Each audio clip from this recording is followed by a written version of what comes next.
नमस्ते दोस्तों, स्वागत है आपका हमारे चैनल पे। आज हम ले जा रहे हैं आपको एक अद्भुत सफर पर। Echoes through the ages, the soul of ancient India. आज हम बात करेंगे कि इतिहास पढ़ने में भारत के भौगोलिक तत्वों का क्या महत्व है, कैसे हम इन्हें देखते हैं, कौन से सोर्सेस हमारे इतिहास को समझने में मदद करते हैं।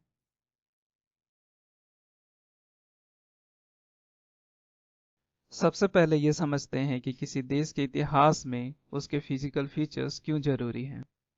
भारत के इतिहास को समझना है तो हम गंगा, सिंधु या हिमालय को कैसे छोड़ सकते हैं। ये नदियां, पहाड़ और मैदान जिन्होंने हमारे शहरों, खेतों और व्यापार के रास्ते बनाए। हड़प्पा और मोहनजोदारो जैसे शहर सिंधु नदी के किनारे क्यों बने? क्योंकि पानी और जमीन ने उनकी जिंदगी को आसान बनाया। भौगोलिक तत्व इतिहास के कैनवस पर रंग भरते हैं।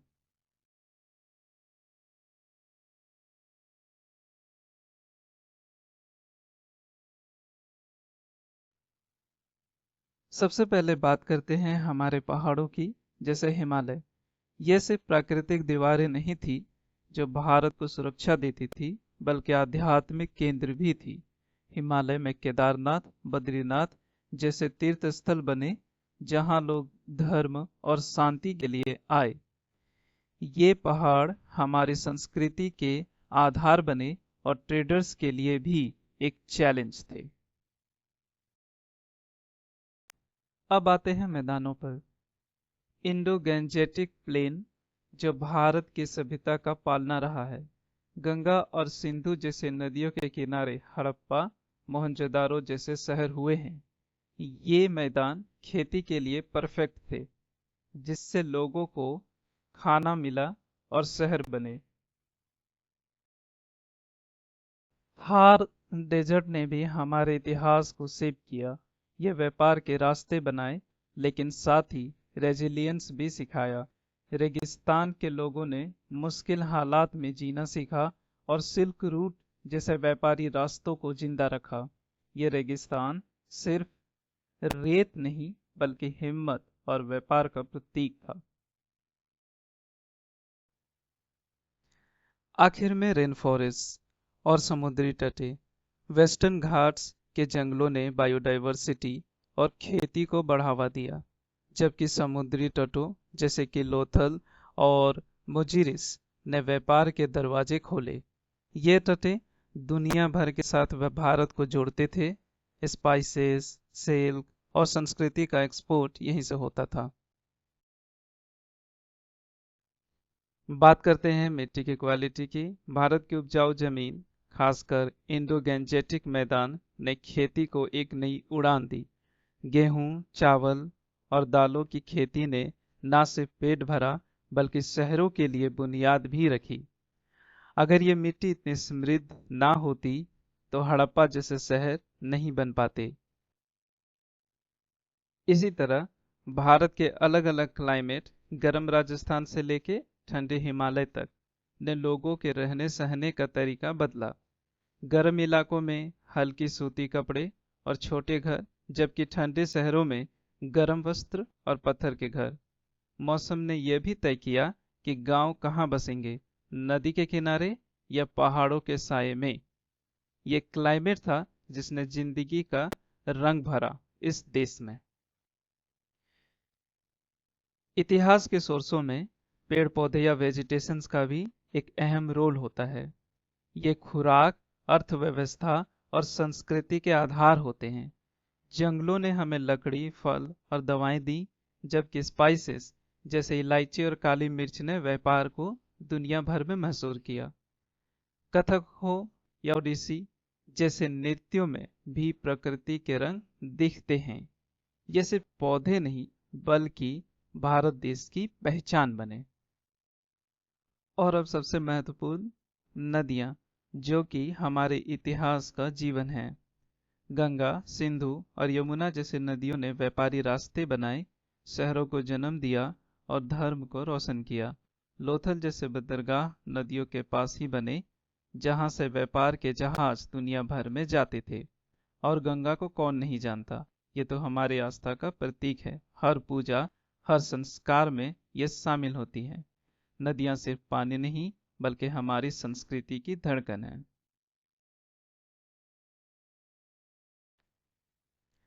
एंशियंट भारत के इतिहास को समझने के लिए तीन मुख्य सोर्सेस हैं: लिटरेरी सोर्सेस, आर्कियोलॉजिकल एविडेंस और फॉरेन अकाउंट्स।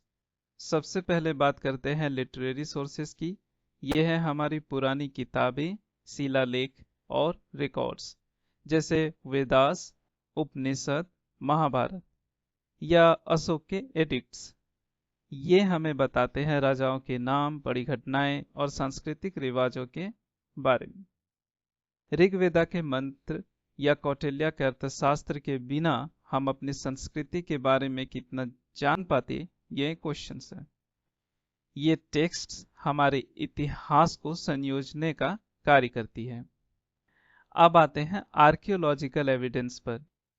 ये हैं वो चीजें जो जमीन के नीचे छुपी होती हैं: मिट्टी के बर्तन, पुराने औजार, हड़प्पा के सील्स या खजुराहो के मंदिर।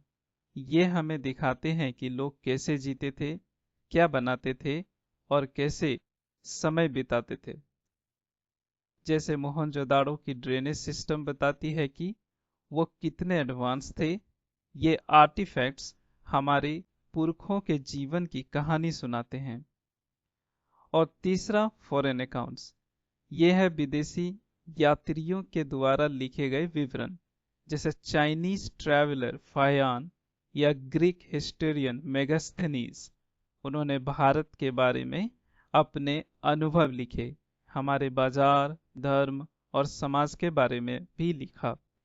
ये अकाउंट्स एक अलग नजरिया देते हैं, जैसे एक दोस्त जो बाहर से आके हमारी खूबियां बताए।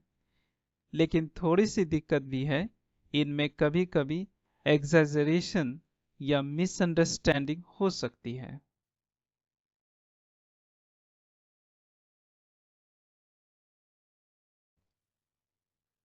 एंशियंट भारत में लोग अपने पर्यावरण के साथ एक ताल में जीते थे।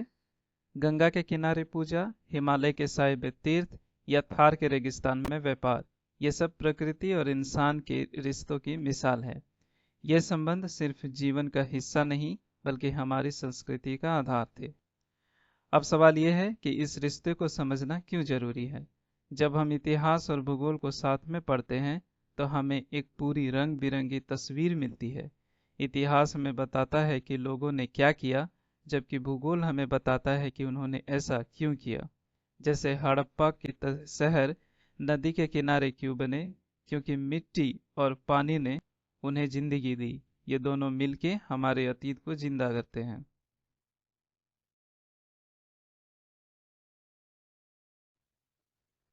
हमारे देश की भौगोलिक संरचना मुख्य रूप से तीन प्रमुख भागों में बटी हुई है।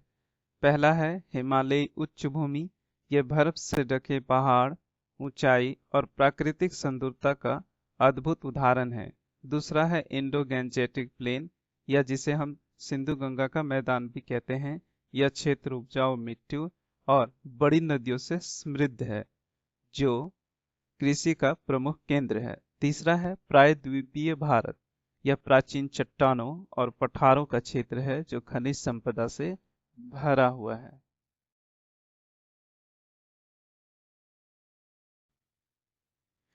हिमालयन अपलैंड्स, हिमालयी उच्च भूमि। यह सिर्फ पर्वतों की एक श्रृंखला नहीं, बल्कि प्रकृति का एक जीता जागता इतिहास है। हिमालय दुनिया के सबसे युवा फोल्ड माउंटेन्स, जिन्हें वलित पर्वत कहते हैं, वही जहां से सिंधु, गंगा और ब्रह्मपुत्र जैसे महान नदियों का जन्म होता है, जो हमारी सभ्यताओं की जड़ है। सोचिए, करोड़ों साल पहले जब दो विशाल टेक्टोनिक प्लेट्स भारत और यूरोसिया आपस में टकराए, तब पृथ्वी ने अपनी सीमाओं को ऊंचा उठाया और हिमालय का जन्म हुआ।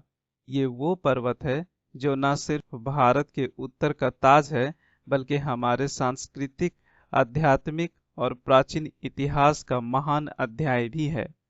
ये उन पहाड़ों की कहानी है जो हमेशा अपनी ऊंचाई से हमें नए सपनों के लिए प्रेरित करते हैं, जो शक्ति का प्रतीक है और जो हमेशा अपनी छोटी से नई ऊंचाइयों को छूने का संकल्प रखते हैं।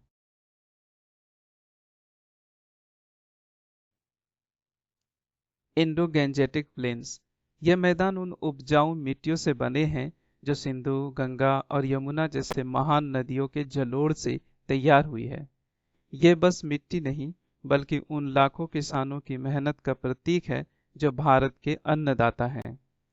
यही वो मैदान है जहाँ प्राचीन सभ्यताओं का जन्म हुआ, जहाँ शहर बसे, राजे महाराजाओं के साम्राज्य खड़े हुए और जहाँ से हमारे इतिहास की पहली कहानियां शुरू हुई।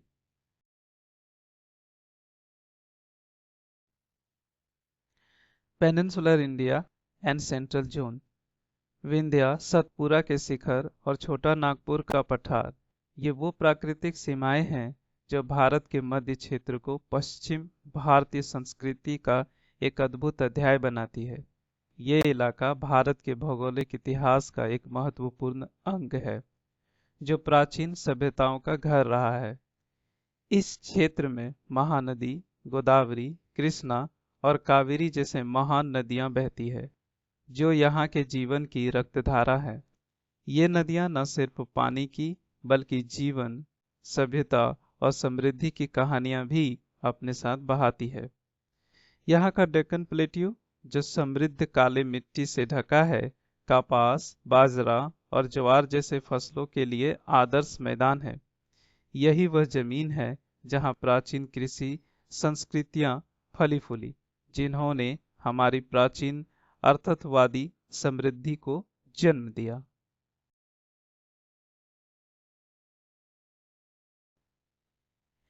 हिमालयज और वेस्टर्न फ्रंटियर की बात करेंगे। हिमालय तीन हिस्सों में बटा है, ईस्टर्न, सेंट्रल और वेस्टर्न हिमालयज, जो हिंदू कुश तक जाता है। ये क्षेत्र संस्कृति, व्यापार और इतिहास के पुल हैं।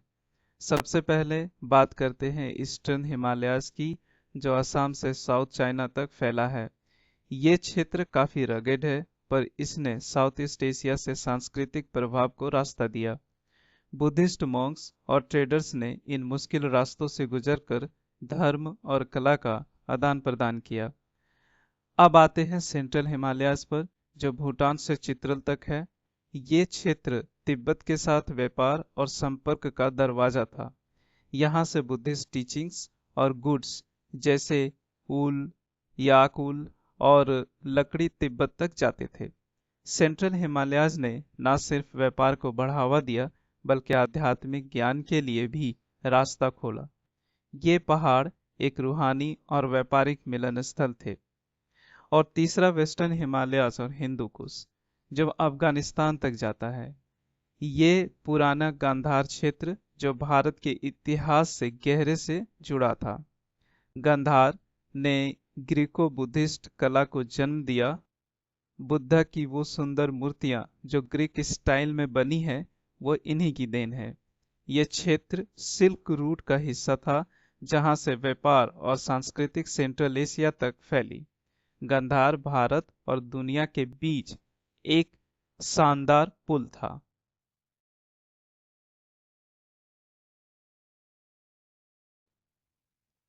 इस मानचित्र में भारतीय उपमहाद्वीप का उत्तरी हिस्सा दिखाया गया है, जो विशाल हिमालय पर्वतमाला को दर्शाता है। यह पर्वतमाला 5 देशों भारत, नेपाल, भूटान, चीन, तिब्बत और पाकिस्तान में फैली हुई है और एक प्राकृतिक दीवार की तरह उपमहाद्वीप को तिब्बती पठार से अलग करती है। हिमालय पर्वत श्रृंखला यह मानचित्र पर सफेद और हल्के रंग में दिखाई गई है, जो लगभग 2400 किलोमीटर में फैली हुई है। पश्चिम में जम्मू और कश्मीर से लेकर पूर्व में अरुणाचल प्रदेश तक फैली हुई यह पर्वतमाला ऊंचे ऊंचे शिखरों और गहरी घाटियों का समूह है। अगर हम बात मुख्य भाग की करें, तो पश्चिमी हिमालय जम्मू कश्मीर, हिमाचल प्रदेश और उत्तराखंड, मध्य हिमालय नेपाल, सिक्किम और भूटान, पूर्वी हिमालय अरुणाचल प्रदेश और आसपास के क्षेत्र हैं। प्रमुख शिखर और ग्लेशियर्स की बात करें, हालांकि इस मानचित्र पर नाम नहीं दिखाए गए, लेकिन यहीं पे दुनिया के सबसे ऊंचे पर्वत स्थित हैं, जैसे माउंट एवरेस्ट जो कि नेपाल में है, केटू जो कि पाकिस्तान में है और कंचनजंगा जो कि सिक्किम में अवेलेबल है। अगर महत्वपूर्ण नदियों की बात करें तो इसी पर्वत श्रृंखला से कई महत्वपूर्ण नदियां निकलती है, जैसे सिंधु, गंगा, ब्रह्मपुत्र और यमुना, जो करोड़ों लोगों की जीवन रेखा है। निकटवर्ती मैदानी और पठारी क्षेत्रों की बात करें तो इसके दक्षिण में इंडो गैंजेटिक प्लेन्स स्थित है, जो हिमालय की नदियों द्वारा लाए गए उपजाऊ मिट्टी से बने हैं। अगर हम भू राजनीतिक सीमाओं की बात करें तो इस मानचित्र में भारत, नेपाल, भूटान और चीन की अंतर्राष्ट्रीय सीमाएं भी दिखाई गई है, जो इन पर्वतों की भौगोलिक और सांस्कृतिक महत्ता को दर्शाती है। प्राचीन व्यापार मार्ग और नगर। यह मानचित्र उन प्राचीन व्यापार मार्गों और नगरों को दर्शाता है जो सदियों से भारतीय उपमहाद्वीप को मध्य एशिया और ईरान से जोड़ते रहे हैं। प्रमुख प्राचीन नगरों की अगर बात करें तो काबुल, जो कि लाल घेरे में ऊपर की तरफ है, अफगानिस्तान का यह प्राचीन नगर व्यापार और संस्कृति का महत्वपूर्ण केंद्र रहा है, जो भारत के समृद्ध बाजारों को मध्य एशिया और फारस यानी कि आधुनिक ईरान से जोड़ता था। कंधार लाल घेरे में बाईं और नीचे की तरफ दिखाई गई है, दक्षिणी अफगानिस्तान का एक और महत्वपूर्ण प्राचीन नगर, जो ईरान और भारत के बीच व्यापार का एक प्रमुख केंद्र रहा है। महत्वपूर्ण पर्वतीय दर्रों की अगर बात करें तो भारतीय मैदानों को अफगानिस्तान के पहाड़ी क्षेत्रों और ईरान तथा मध्य एशिया से जोड़ने वाले 3 प्रमुख दर्रे इस मानचित्र में हरे घेरे में दिखाए गए हैं। पहला, खैबर दर्रा, जो कि हरे घेरे वन में दिखाया गया है।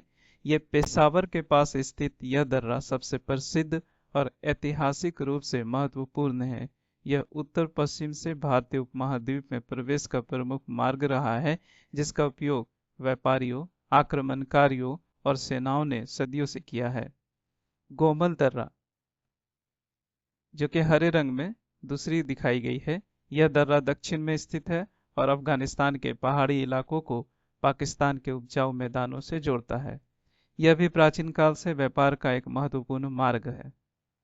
बोलन दर्रा, जो कि हरे घेरे में तीसरी बार दिखाई गई है, पाकिस्तान के दक्षिणी भाग में स्थित यह दर्रा ईरानी पठार को सिंधु मैदानों से जोड़ता है और प्राचीन व्यापारिक मार्गों का एक अहम हिस्सा रहा है। इन मार्गों का अगर महत्व की बात करें तो इन दर्रों और नगरों ने प्राचीन सिल्क रूट का हिस्सा बनते हुए वस्त्र, मसाले, धातु और सांस्कृतिक विचारों का आदान प्रदान किया। इन मार्गों ने न केवल व्यापार को बढ़ावा दिया, बल्कि भाषाओं, कला और तकनीकी नवाचारों के प्रसार में भी महत्वपूर्ण भूमिका निभाई, जिससे यह क्षेत्र सांस्कृतिक दृष्टि से अत्यंत विविध और समृद्ध बना।